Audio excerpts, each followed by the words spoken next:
Bueno, primero que nada me presento, mi nombre es Sofía Mancilla, yo soy cirujana de la Unidad de Cirugía de Patobiliopancreática y Trasplante del Hospital Central de las Fuerzas Armadas y tengo el gusto de presentar el siguiente trabajo titulado Tumores quísticos pancreáticos entre la vigilancia y la cirugía. Agradecer a las autoridades por permitirnos participar de esta instancia.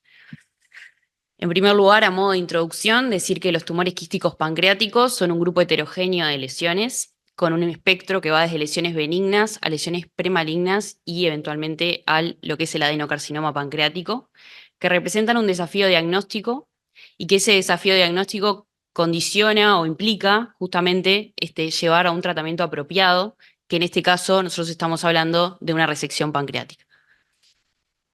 Son un problema, son un problema para el médico referente, vamos a ser sinceros, no es el tema más popular en nuestra formación como médicos, quizás tampoco como cirujanos generales, es un problema en conocer la celeridad de la referencia de ese paciente, que generalmente llega asintomático con un hallazgo a su médico de policlínica. Es un problema para el radiólogo que muchas veces tiene que expedir un diagnóstico imagenológico que muchas veces va a condicionar una conducta terapéutica, una conducta que puede ser una cirugía o puede ser un seguimiento. Y es un problema para el paciente. Hoy en día, con la inteligencia artificial, el uso del chat GPT es una información que a veces llega al paciente por la aplicación del celular, una ecografía, una tomografía que evidencia una lesión quística en el páncreas, con la connotación negativa que sabemos que eso puede llegar a tener en el paciente y la ansiedad que puede llegar a generar. ¿Cuál es la magnitud de este problema? Bueno, la prevalencia de este tipo de lesiones se sabe que es de 2,5% en las tomografías. Si hacemos una comparación, un poco también para poner en contexto a los colegas conectados, sería aproximadamente 3.400.000 habitantes de lo que es la población de Estados Unidos, que básicamente para nosotros seríamos todos los uruguayos con lesiones quísticas pancreáticas. Y si lo extrapolamos a la población de Uruguay, sería aproximadamente 87.500 personas, que serían básicamente los habitantes del departamento de Soriano, y haciéndoles una resonancia magnética que sabemos que aumenta la sensibilidad, es decir, elevamos ese porcentaje a un 20%, serían todos los habitantes de Canelones y Maldonado juntos con tumores quísticos pancreáticos. Y acá van algunos datos de interés de la epidemiología, que está bueno recordar, que es una patología que aumenta con la edad, o sea que cada vez nos vamos a encontrar con pacientes más añosos, sobre todo ahora con lo que es el aumento de la expectativa de vida. Generalmente son pacientes asintomáticos que llegan con este hallazgo, ¿sí? Que de buenas a primeras les llega el diagnóstico de una tumoración quística pancreática con las implicancias que ya comentamos, y que más del 90% son lesiones pequeñas, de menos de 3 centímetros. O sea que ese criterio diagnóstico del tamaño de la lesión no va a ser tan útil como vamos a ver más adelante para la toma de decisiones terapéuticas de la mayor parte de nuestros pacientes. Se trata de pacientes que van a debutar con lesiones pequeñas, no caracterizables o de dificultad para su caracterización mediante imagenología. Es decir, los pacientes que se nos van a presentar en policlínica no van a ser estos, no van a ser pacientes con lesiones de tipo de dilatación de conducto principal, que incluso pueden llegar a asociar una dilatación de la vía biliar, donde sepamos mucho menos del tema. Claramente la imagen ya nos llama la atención y ya nos implica que seguramente eso tenga que llevar a cabo alguna conducta, sino que los pacientes que se nos van a presentar en policlínica van a ser estos, pacientes sanos, relativamente sanos o sin antecedentes a destacar, generalmente sin síntomas, que se presentan con lesiones quísticas pequeñas, casi que menos de 2 centímetros. Este es un trabajo muy interesante que se hizo en Argentina, en el Hospital Alemán, está publicado en el 2018, es un estudio que hicieron en su mayor parte gastroenterólogos, que lo que hicieron fue revisar la prevalencia de las lesiones quísticas pancreáticas en las tomografías y las resonancias magnéticas realizadas en pacientes asintomáticos. Encontraron una prevalencia del 9% en tomografía, un poco mayor a lo que habíamos hablado previamente, y hasta un 30% de resonancias magnéticas. Ellos de estos pacientes identificaron cuáles presentaban tumores quísticos pancreáticos clínicamente significativos, es decir, aquellos que implicaron una vigilancia más estrecha, quizás en 3 a 6 meses con una nueva resonancia o un nuevo método de imagen, una econdoscopía o eventualmente una conducta quirúrgica. ¿Y qué encontraron? Que fue el 1% de los pacientes con tumores quísticos pancreáticos. Es decir, que el problema parece resumirse a esto, es encontrar aquel paciente que tiene un tumor quístico clínicamente significativo. ¿Ese tumor quístico pancreático tiene potencial maligno? Esa es la segunda pregunta que me tengo que hacer en policlínica cuando llega el paciente. Y la tercera pregunta que me hago, ¿ese potencial maligno supera la morbilidad de una resección pancreática? Y aquí tenemos el gran problema de esta patología, es saber equilibrar el riesgo de la transformación maligna, poder identificarlo, poder estratificar claramente esa lesión y extrapolarlo o compararlo, llevarlo al equilibrio con la morbimortalidad que sabemos que genera una resección pancreática. Y de ahí surge lo que es la indicación. ¿Vigilamos o operamos? Como solución a este problema surgen las guías. En 20 años, 10 guías. Eso quiere decir, o por lo menos llama un poquito la atención, que hay muchas conductas que a veces son dispares entre una y otra. La última publicada es la del 2024, que es la que agregué al lado izquierdo, ¿sí? Y que si bien todos las conocemos, las sabemos, las hemos leído, a veces estas guías no llevan a una solución y que en realidad el paciente no hay que llevarlo a las guías, sino que hay que llevar las guías al paciente. El objetivo de esta presentación, que voy a intentar ser lo más breve posible en un tema tan complejo, es identificar en una unidad, en nuestra unidad de cirugía hepatobiliopancreática, cuáles fueron los tumores quísticos que se presentaron en policlínica, qué indicación tuvieron, los vigilamos o eventualmente planteamos un tratamiento quirúrgico y sobre todo los resultados en cuanto a lo que es el diagnóstico anatomopatológico de las piezas y la mortalidad del procedimiento. Sabemos que va a ser el diagnóstico anatomopatológico el que va a justificar y va a auditar la calidad de la indicación. Para ello hicimos un estudio retrospectivo de estos últimos 3 años en la unidad de cirugía hepatobiliopancreática donde trabajamos. Es una unidad que funciona con 3 policlínicas semanales y un ateneo especializado. Actualmente en los últimos años hemos notado un aumento en el volumen de cirugía pancreática. Actualmente estamos entre las 20 a 25 cirugías pancreáticas al año. En su mayoría se trata de duodenopancreatectomías cefálicas y fundamentalmente en realidad por patología maligna. Y de esa base de datos sacamos los pacientes que se presentaron con tumores quísticos pancreáticos. Fueron en total 85 pacientes, ahora más adelante vamos a diferenciar qué tipo de tumoraciones presentaban, pero de edad sabemos que eran pacientes que eran de una media de 64 años, con un rango que iba desde los 32 hasta los 87 años, de sexo femenino predominantemente. En el 88% de los casos, como ya dije, eran un hallazgo, eran pacientes asintomáticos, y el 100% de los pacientes fue estudiado con resonancia. En nuestra unidad solicitamos la econdoscopía en el 18% de los casos. Ahora vamos a hablar un poquito de las indicaciones. Y pasó entonces a analizar brevemente qué tipo de lesiones eran las que se presentaban. Esto es una forma práctica de poder identificarlas. Vamos a hablar específicamente de lo que son las lesiones neoplásicas propiamente dichas o los tumores quísticos pancreáticos. Bueno, tumores quísticos pancreáticos entonces fueron 85 pacientes, los cuales representaron el 15% de total de pacientes asistidos en nuestra policlínica. Obviamente hay un sesgo, es una policlínica que esto es especializada, o sea que en realidad los pacientes que llegan son todos de la esfera hepatobiliopancreática. Y de los 85 pacientes, solo uno de ellos presentó una lesión, una presentación quística de una lesión sólida que fue un tumor neuroendocrino pancreático. O sea que en realidad tumores quísticos pancreáticos fueron 84 en total.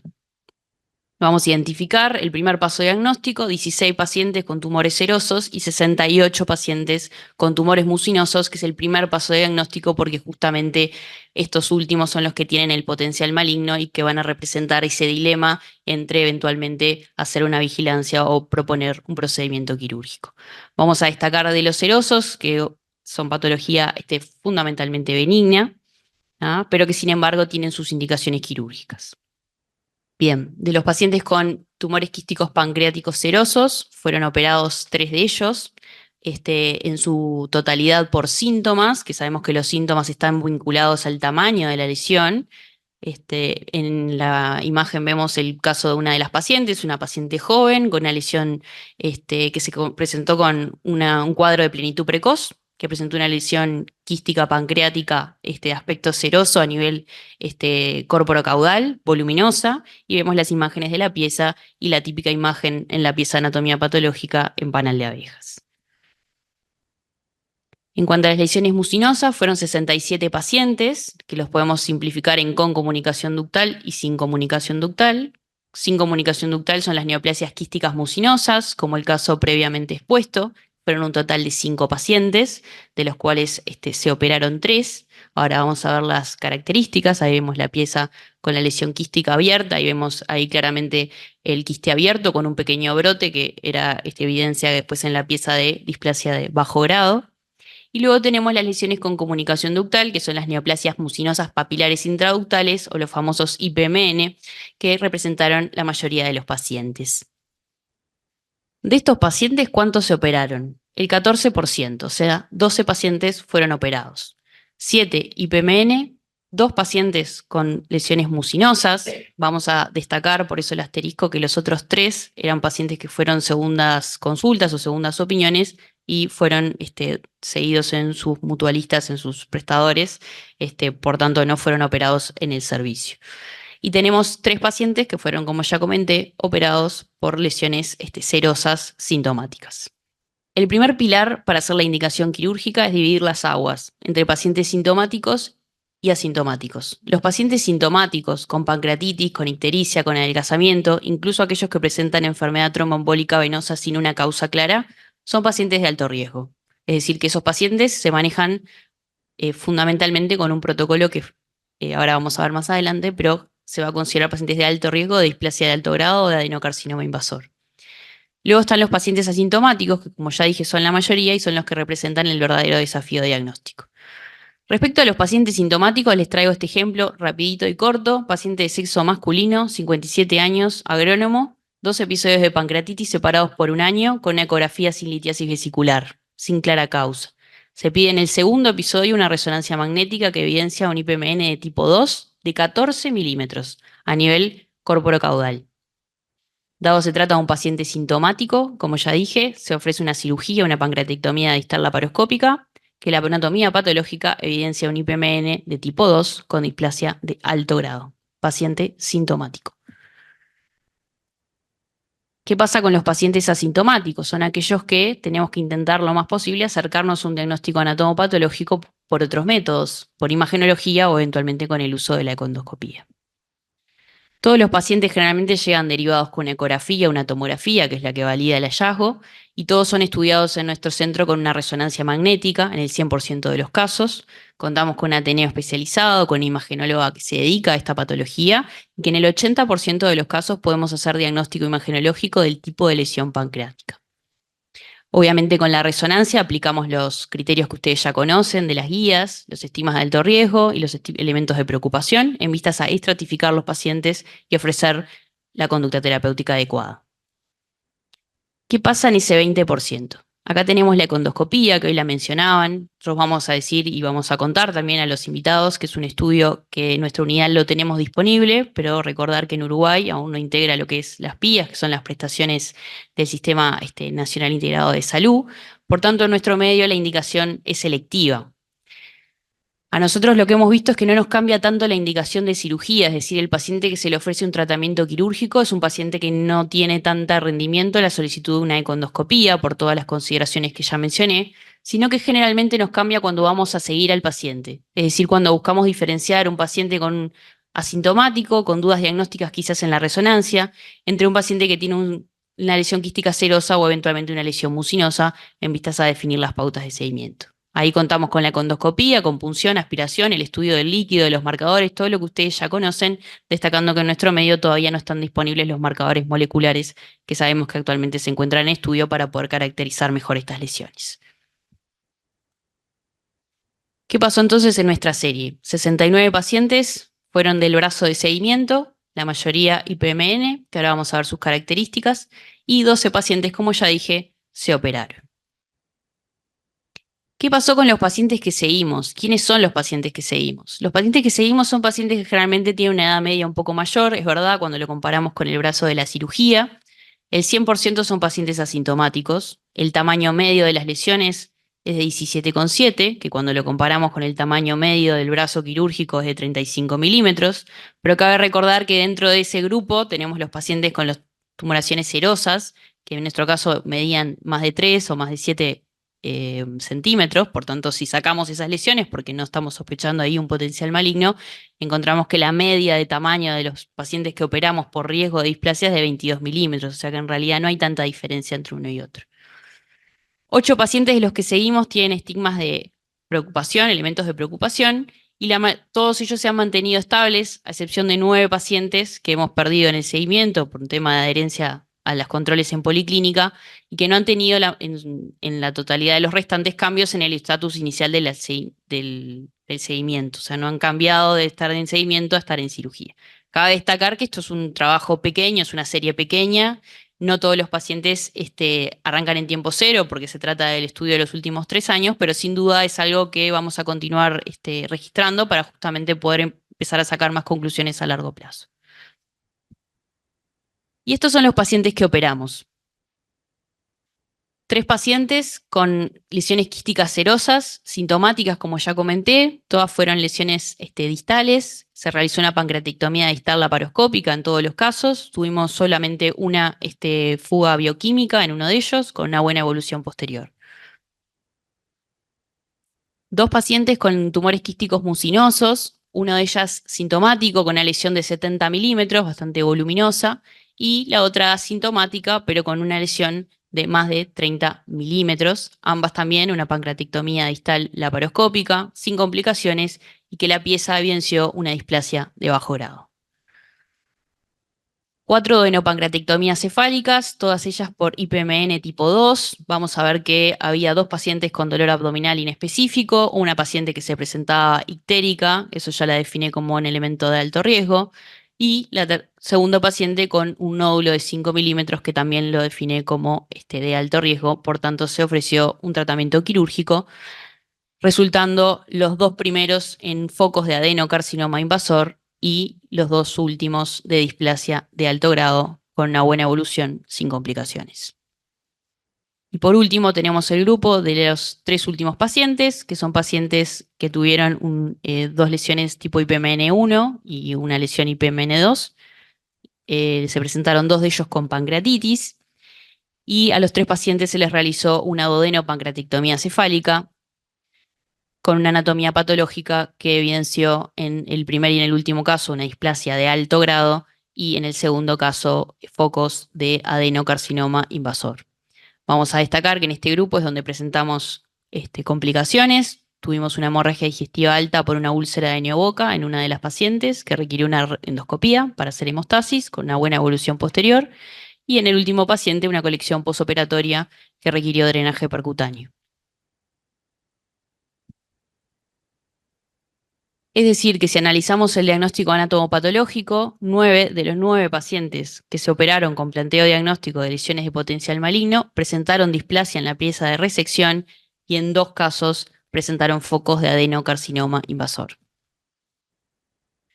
¿Qué podemos concluir? Bueno, que es un conjunto heterogéneo de lesiones, como ya dije, donde predominan los IPMN2 y que en su mayoría van a requerir seguimiento. ¿Cuándo me preocupo? Cuando hay síntomas. Y si no hay síntomas, cuando hay estigmas de alto riesgo o elementos de preocupación, como dicen las guías que todos conocemos. ¿Qué podemos sacar de nuestra serie de casos? Que tenemos una buena selección de pacientes, donde generalmente llegamos a una definición diagnóstica en más del 80% de los casos con resonancia magnética, donde la escondoscopía tiene lugar en el 18% de los casos, con las consideraciones que ya mencioné, donde en este trabajo es necesario profundizar o prolongar un poco el tiempo de seguimiento para poder sacar mayores conclusiones respecto a este brazo, pero que la cirugía tiene un diagnóstico preoperatorio imagenológico con la anatomía patológica que fue del 100% de correspondencia. ¿Qué concluimos con esto? Que el equilibrio de la vigilancia o la cirugía debe decidirse siempre en el contexto de un comité de discusión multidisciplinaria. Y ya que estamos hablando del páncreas, me despido con el autor de la maniobra.